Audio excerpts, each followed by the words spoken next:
السلام علیکم دوستوں امید ہے کہ آپ لوگ خیریت سے ہوں گے۔ دوستوں آج ہمارا جو موضوع ہے بڑا عوامی موضوع ہے اور وہ ہے اختلافات، رحمت یا زحمت۔ اصل میں ہمارا جو سب معاشرہ ہے بلکہ دنیا بھر میں ایسے ہوتا ہے، ہم مکالمے کو کم پسند کرتے ہیں۔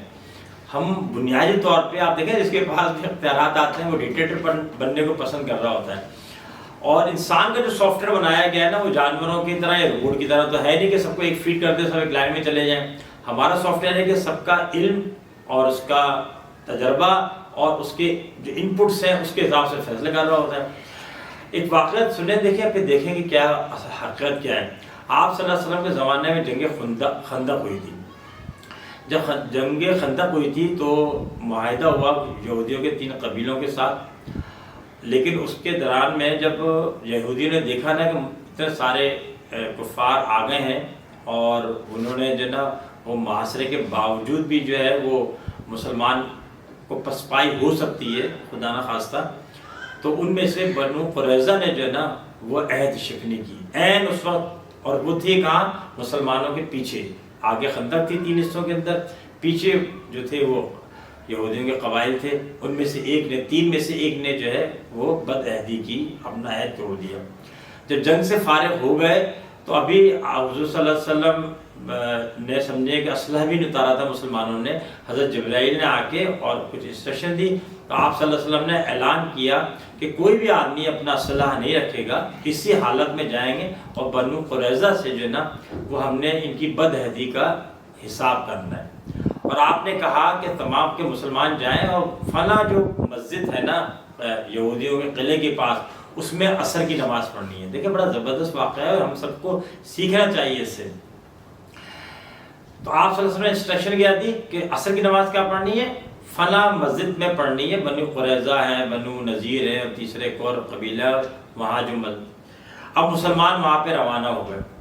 اب جب ہو گئے کسی وجہ سے وہ لیٹ ہو گئے، کیونکہ جو کفار وہ جو تھے یہودی جو تھے انہوں نے وہاں ہرڈلز لگا لی تھی۔ جب انہیں پتہ چلا کہ مسلمان آ رہے ہیں اور اب ہمارے خیر نہیں ہے اور کافر جتنے ہیں وہ سب بھاگ چکے ہیں یہاں سے، ہماری بچت کا جو نا ہے نہیں کوئی، تو بہرحال کچھ لیٹ ہو گئے۔ تو ہوا یہ کہ عصر کی نماز کا وقت جو ہے نا وہ اس مسجد میں پہنچنے سے پہلے ہو گیا۔ تو جو مسلمان تھے ان میں سے کچھ نے کہا کہ آپ صلی اللہ علیہ وسلم کا مقصد یہ تھا کہ آپ عصر اتنا تیز چلیں کہ عصر کی نماز اس مسجد میں پڑھ لیں، ٹھیک ہے نا، لیکن کیونکہ ہرڈلز کی وجہ سے، رکاوٹوں کی وجہ سے ہم وہاں پہنچ نہیں سکیں، اور یہ کیونکہ نماز اللہ کا حکم ہے، ٹھیک ہے نا، لہٰذا ہمیں عصر کی نماز پڑھ لینی چاہیے۔ تو یہ تھا ایک اسکول آف تھاٹ، یعنی دوسروں نے سے اختلاف کیا، جو ہمارا موضوع اختلاف رحمت یا زحمت، انہوں نے کہا نہیں، آپ صلی اللہ علیہ وسلم تو اللہ کے نبی بھی ہیں اور آپ صلی اللہ علیہ وسلم کا علم جو ہے ہم سے زیادہ ہے، انہوں نے اگر یہ کہا ہے کہ ہم نے عصر کی نماز اس مسجد میں پڑھنی ہے تو ہمیں ہر صورت میں عصر کی نماز اسی مسجد میں پڑھنی ہے، چاہے اس کا وقت عصر کا نکل جائے۔ لہٰذا انہوں نے عصر کی نماز کے لیے بریک نہیں کیا اور وہ عصر کی نماز وہاں چلے گئے۔ ممکن ہے وقت گزر گیا ہو، مغرب کی نماز بھی ہو گئی ہو۔ آپ صلی اللہ علیہ وسلم جب وہاں پہنچے تو ان کے سامنے ذکر کیا گیا، آپ صلی اللہ علیہ وسلم نے سکوت اختیار کیا، یعنی خاموشی اختیار کی، نہ پہلے کے حق میں بات کی نہ دوسرے کے حق میں بات کی۔ اس کا مطلب یہ تھا کہ جو بھی انسٹرکشن تھی اس کے 2 آپشنز تھے، 2 پرسیپشنز تھیں۔ پہلی یہ تھی کہ جی عصر کی نماز اللہ کا حکم ہے اور ٹھیک ہے نا، لہٰذا ہم نے وہ ہر صورت میں پڑھنی ہے، آپ صلی اللہ علیہ وسلم کا مقصد یہ تھا۔ دوسروں نے کہا جی نبی صلی اللہ علیہ وسلم تو ساری بات اللہ ہی کے کہنے سے کرتے ہیں، تو یہ مقصد تھا۔ تو اختلاف تھا نا، لیکن اس اختلاف نے کیا کیا؟ کہیں پہ بھی جھگڑا نہیں کیا۔ تو یہ یاد رکھیے گا، زندگی کے اندر ہمارے آپ کے درمیان میں اکثر اس طرح کے اختلافات آتے ہیں، ہم کیا کرتے ہیں؟ ہم اس اختلاف کو جو ہے دشمنی کی شکل میں لے کے چلے جاتے ہیں۔ اب ہم پڑھتے ہیں بنیادی طور پہ مشورہ کیا ہے۔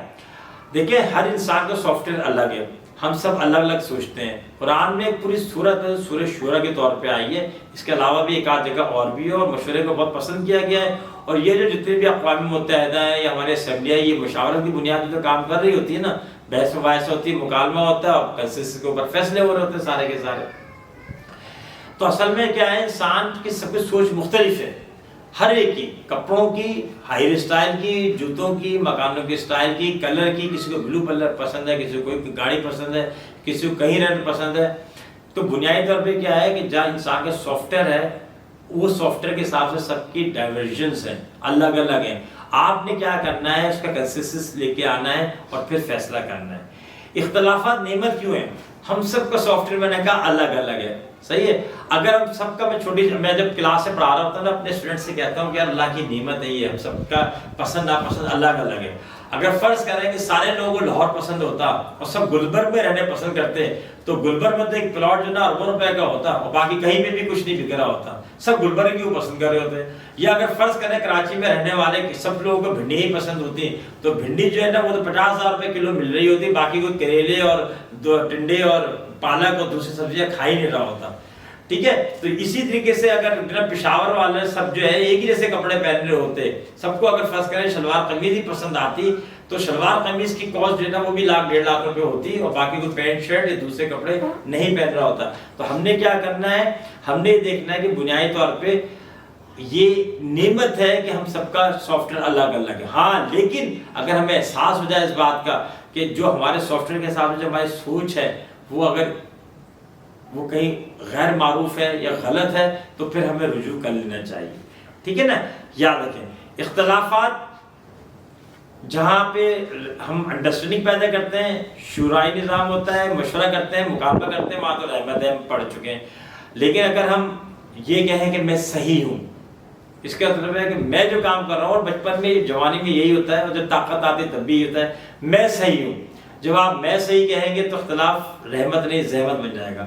جب غیر شائستگی آئے گی، زور زبردستی ہوگی، گالم گلوچ ہوگی، ایک دوسرے کی ذاتیات پہ آ جائیں گے تو پھر بھی یہ زحمت بن جائے گی. ہم کیا کریں کہ ہمارے جو اختلافات ہیں وہ رحمت رہیں، زحمت نہ بنیں. اس کا سب سے پہلے تو یہ ہے کہ آپ اپنی جو بھی آپ کا دین ہے، آپ دین کو جو ہے کرائٹیریا بنائیں، پھر آپ دلیل کو کرائٹیریا بنائیں. اس کے بعد اگر وہ چیز دونوں میں نہیں ہے تو آپ جو معروف جو کامن پریکٹسز ہیں نا لوگوں کی، اس کو کرائٹیریا بنائیں. اس کے جو اختلافات کو ڈیل کرنے کے آداب ہیں کچھ، کہ جہاں اختلافات ہو تو آپ نے کیسے دور کرنا ہے، اس کے کنسسٹنس کیسے کرنا ہے، اس پہ عمل کریں. صحیح ہے نا.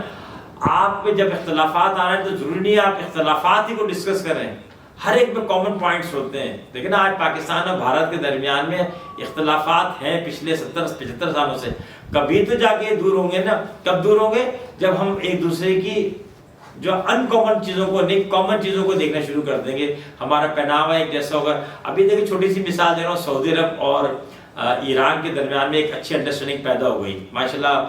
ایک ملک کے وزیر خارجہ دوسرے ملک وہ بھی آئے اور انہوں نے وہاں کے صدر کو بھی دعوت دے دی ہے. اب اگر دیکھیں 25-30 سالوں سے ان کے درمیان میں اختلاف تھا. جب اختلاف تھا تو یہ لوگ آپس میں ان کامن باتوں کو ڈسکس کر دیتے جو ان دونوں میں کامن نہیں تھی. اور جب اختلاف ختم ہو گیا تو کامن باتوں میں کو ڈسکس کر رہے تھے. یاد رکھیں کہ آپ جب کامن باتوں کو ڈسکس کریں گے تو اختلافات نہیں ہوں گے. اسی طریقے سے برننگ ایشوز جو ہیں وہ پبلکلی ڈسکس نہ کرنا چاہیے، بلکہ ان کے کیا کرنا ہے، پرائیویٹلی ڈسکس کرنا چاہیے. ویسے بھی بڑی اچھی چیز ہے کہ یہ کہا گیا ہے کہ آپ جو ہے کسی کی اصلاح کرنا چاہتے ہیں، حضرت علی کا بڑا اچھا قول ہے، تو اس کی جو ہے نا علیحدگی میں اس کی اصلاح کی بات کریں، سب کے سامنے کریں گے تو اس کو اپنی انسلٹ سمجھے گا.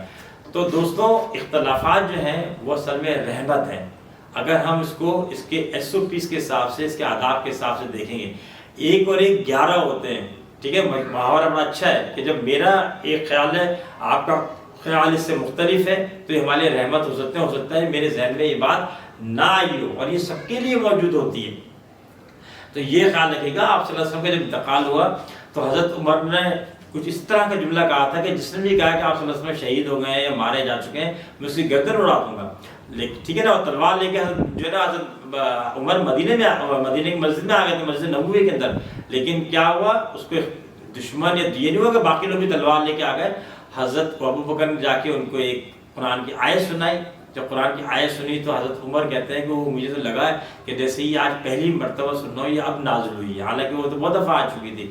تو دیکھیں جب آپ کے دل کھلے ہوئے ہوتے ہیں دوسروں کی باتوں کو قبول کرنے کے لیے تو آپ کو اللہ تعالیٰ کوئی نہ کوئی سبیل دے دیتا ہے. امید ہے کہ آپ کو یہ موضوع پسند آیا ہوگا. آپ کی مرضی کا موضوع تھا. اپنا بہت سارا خیال رکھیں. اپنے دوستوں سے، رشتہ داروں سے، دیگر لوگوں سے اختلافات کو اخلاقی طور پہ حل کریں. اور جھکنے سے آدمی کی عزت میں اضافہ ہوتا ہے، نہ کہ وہ اس کی ناک کٹتی ہے۔ اگر ناک کٹنے والی ہوتی تو میری ناک یہاں ہوتی نہیں۔ جب بھی میں محسوس کرتا ہوں کہ میں غلط ہوں، میں بہت اوپنلی ایکسیپٹ کرتا ہوں کہ آئی ایم رانگ۔ ٹھیک ہے نا؟ اپنا اس طرح کا خیال رکھیں، خوش رہیں، سلامت رہیں، السلام علیکم۔